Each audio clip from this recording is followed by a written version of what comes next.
Good afternoon. Welcome to the Tuesday afternoon meeting. We may be here by ourselves. I don't see anybody. I don't know where Commissioner Weber is. And I don't know where the liaisons are. I got an email from Kim. She wouldn't be over here from the Expo Center. She will? Will not because of the fair, but she gave us an update. And I can read through that, but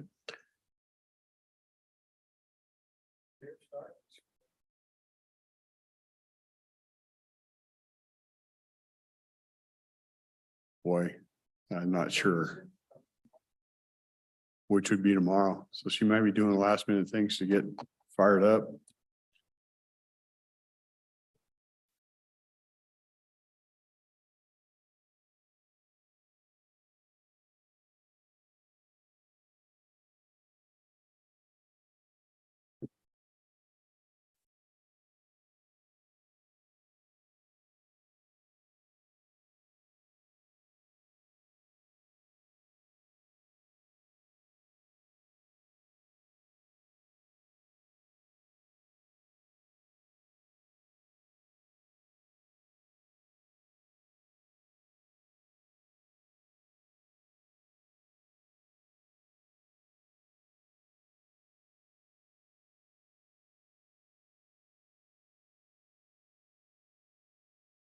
Not really seeing anybody on line either.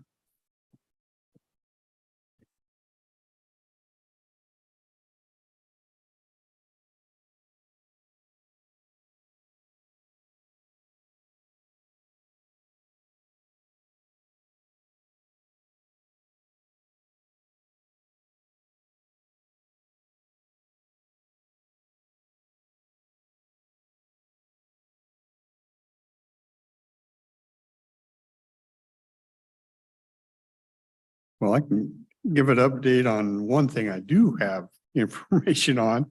Came from the event center. You're right. The fair begins tomorrow, runs through Saturday, 12 to 11. Tomorrow night we have a country concert, Diamond Rio, and then the Thunder Mountain Pro Rodeo runs Thursday through Saturday. Of course, the fair, admission to the fair is free. Tickets for the concert and rodeo are available.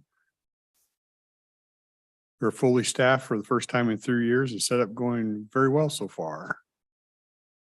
Event center, no new report on the status of the hotel, but the hotel company has asked for another extension to provide a viable plan to the PDA. The new deadline is July 26th, which would be tomorrow. Silver Lake Gift Shop, Upper State Route 504. Spirit Lake Memorial Highway remains closed. Coldwater Lake Day Use and Hummocks Trail are now open. The Mount St. Helens Visitor Center and Gift Shop continues to stay busier than usual for this time of year, fielding visitor inquiries and hosting tour groups for various companies. Interesting. Diamond Rio, little story on that. I was working for US Bank at the time, the first time when they started getting popular, and the fair approached some of us about not so much putting up the money, but guaranteeing a cost to bring them here. If the ticket sales, say whatever the cost was, 25, 30, whatever it is, if the ticket sales didn't cover the cost, would we be willing to pick up the difference? And we as US Bank said that we would. So we were kind of the sponsor with that when they first started getting popular and first came in. So that was kind of an interesting way to do it. Did you ever have to come up with money? We didn't. Yeah, they sold enough tickets, but we just kind of guaranteed that they could bring that show. That's the best kind of advertising. Yeah.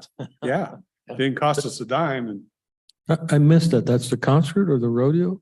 concert. Concert. Yeah, the first time Diamond Rio, well, when I was working for US Bank, oh, wow, that's, you're back in the mid-90s. Oh, And this was, I wasn't around then. yeah, Just back in the mid-90s. yeah. And they were just come out with a couple hits and got popular. And they wanted to bring them here and so I forget the fair manager's name at the time. I forget the gentleman. I enjoyed him. But he approached some of the banks and said, would you guarantee if we can't get the ticket sales? And we said we would. So I thought that was kind of a unique way to get them in. Was that the guy that went on to operate a bike It might have been, store? might have What been. was his name? Shoot. Anyway.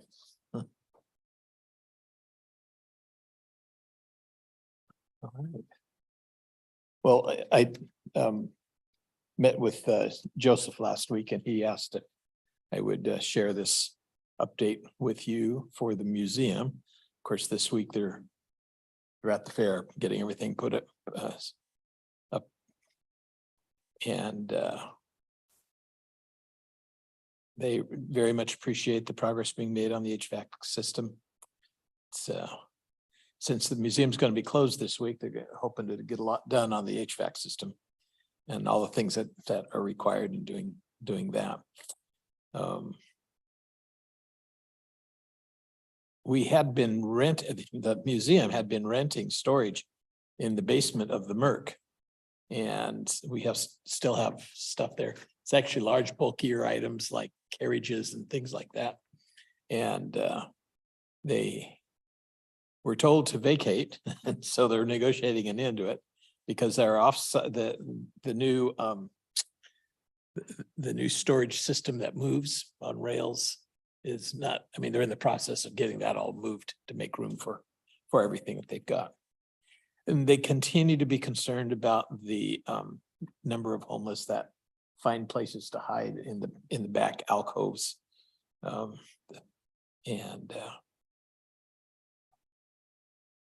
Apparently it was pretty well populated over the 4th of July weekend. That Well, they're appears to be kind a of, problem. it's hard to see back in. It is. in there. That's what makes it Yeah. an advantage. I don't know if one of those gates might be the realistic option to. Yeah. You're just trying to get me into trouble, aren't you? Oh, no.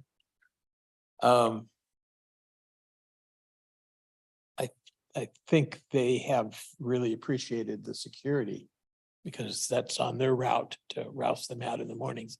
That's made a difference, but on long extended weekends, then it becomes a little bit more of a problem because Yeah. nobody's around. So. Yeah, That does remind me, that security agreement or contract ends this year, doesn't it? Or, I think so. we're talking with Phoenix. With Phoenix. Yeah. Yeah. I think that is true.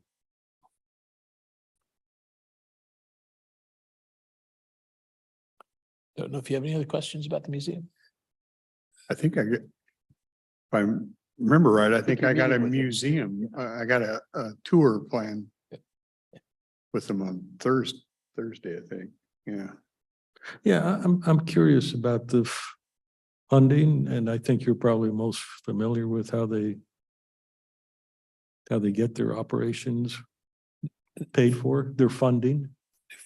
Do funding, so their funding is either grants or the mailings that they send out to folks each Yeah. year, membership drives and so on.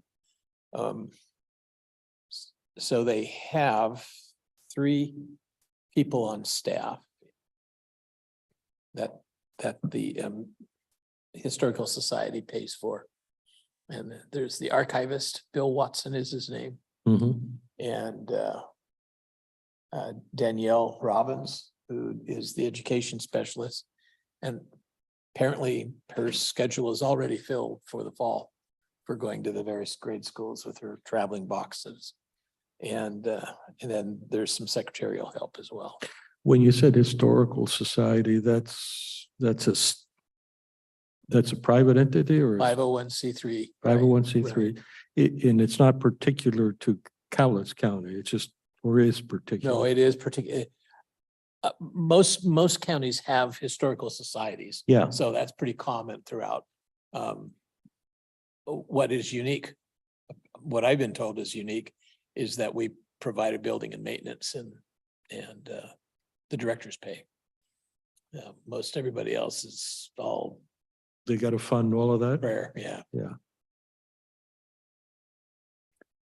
Yeah, the museum always fits a category in my mind where you can be pretty short-sighted and not support it.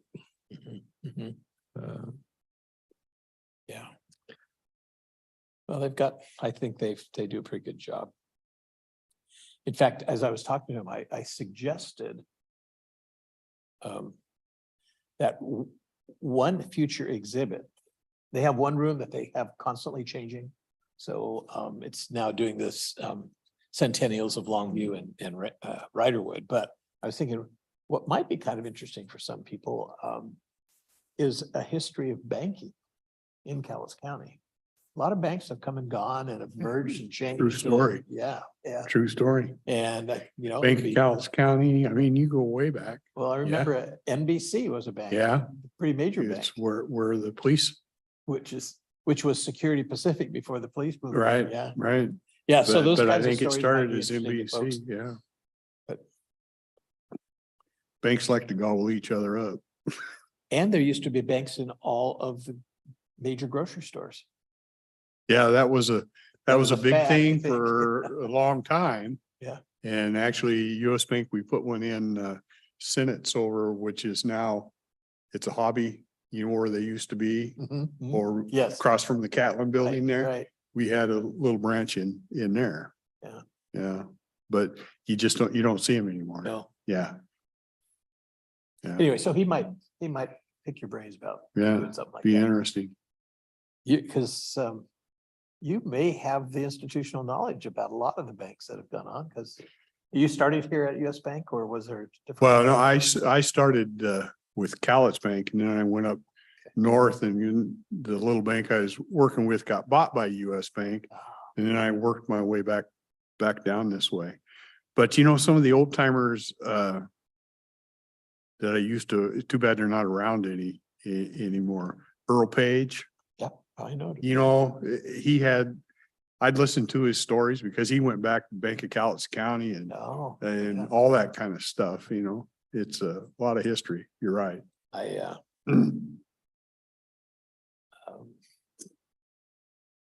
I knew Elmer and Ramona Sylvester with First Federal Savings. Yeah. And that was my first bank, a little savings book bank.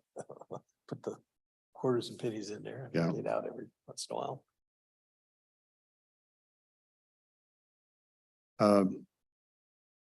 Just out of curiosity, or either of you, I've headed out on Saturday for the Riderwood event. Are any of you headed out that way? Ooh, I forgot about that. Didn't have it That's on all my they list. Saturday. Oh, no, that's the Saturday event. We got invitations. Right. Yeah, I should probably go. It's in my district, so I made sure that I show up, and I Yeah, enjoyed when we were campaigning and visiting Right. those folks out there.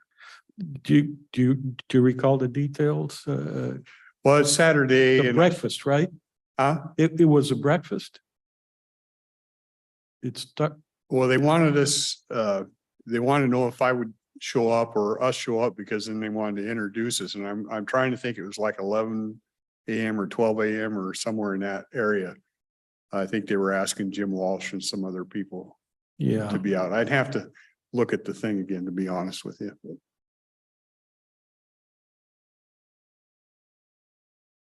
is it on my calendar? No. And it's this Saturday. It's this Saturday. This Saturday.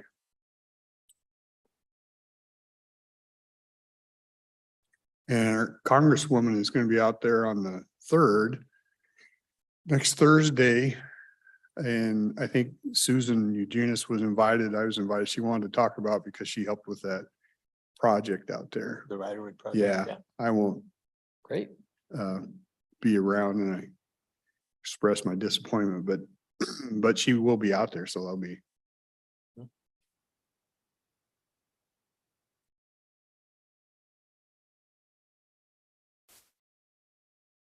I guess what I'm saying, one of you might want to hook with Susan Eugenius and hook up and go out and be part of that. Yeah.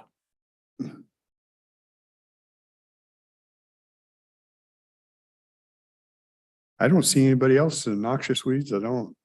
Jennifer, I saw earlier loading some stuff up. She might have been heading out to do some work. Public defense. For right away? Yeah, please.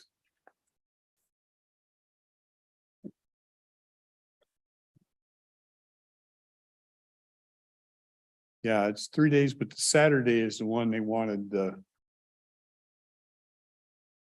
too, but You're gonna walk in their parade? well, I think we're gonna be introduced and I don't know if they'll have us. Well, I'll do whatever they want us to do. Okay. They've been good to us and Oh, there they go. I like that little community.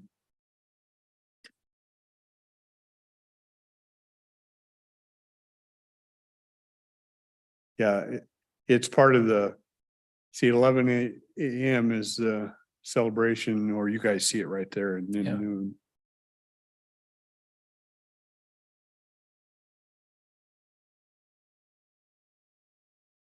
That's just off the website.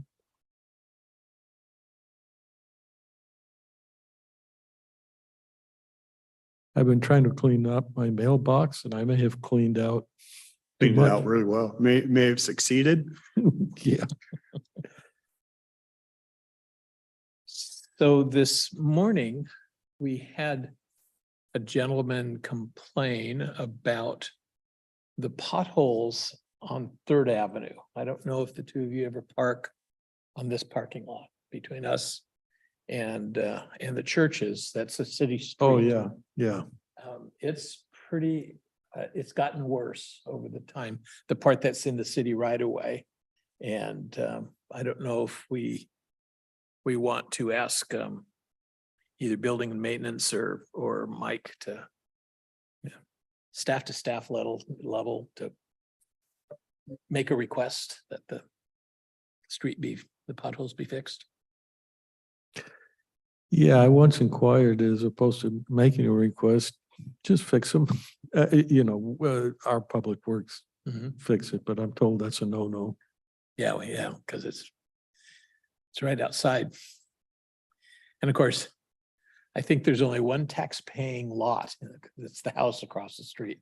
Could- It's the two churches don't pay and we don't pay property taxes. So it's low. I mean, I get it. It's low priority for Kelso. But could but we still, just asking, could we do the work if they reimbursed us? Would that be okay?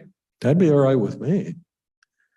I don't want to step on anybody's toes, but if you ask them that, hey, if you don't got time to do the work, we're willing to do it if you would pay for the materials.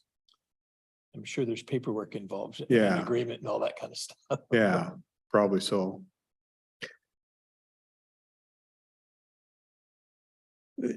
Monday. It's, We'll talk to Mike on Monday. yeah, it's also tempting to go to Home Depot and buy a couple of sacks of the stuff that you fix your own driveway with. Yeah.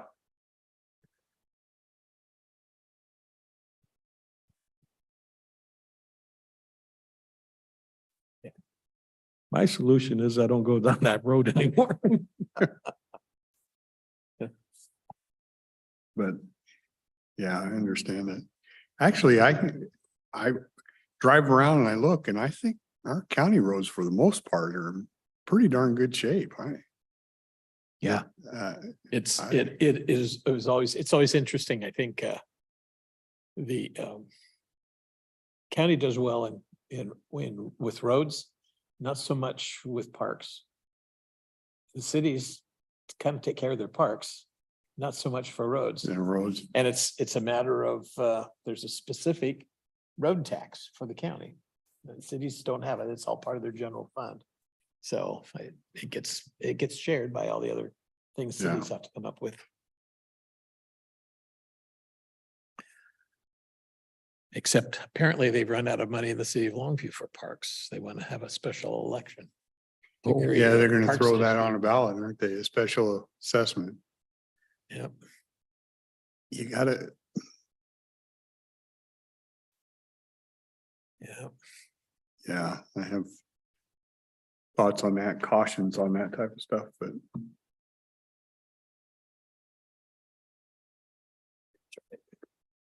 anything else, gentlemen? I don't think anybody else is going to join us.